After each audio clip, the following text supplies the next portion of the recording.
এখানে 3টি প্রশ্ন থাকবে এবং প্রশ্নগুলোর উত্তর কমেন্টসে দিতে হবে।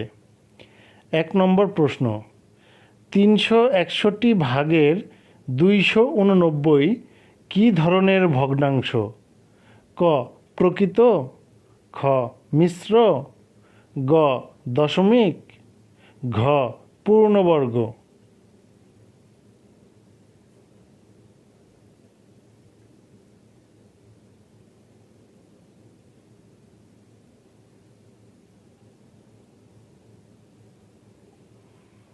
2 নম্বর প্রশ্ন, 0.25 কী ধরনের ভগ্নাংশ?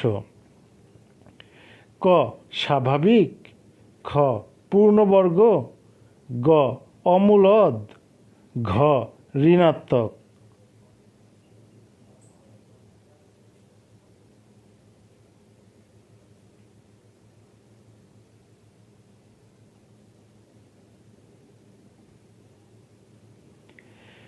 3 নম্বর প্রশ্ন, 1250 ভাগের 625 এর লঘিষ্ঠ আকার কোনটি?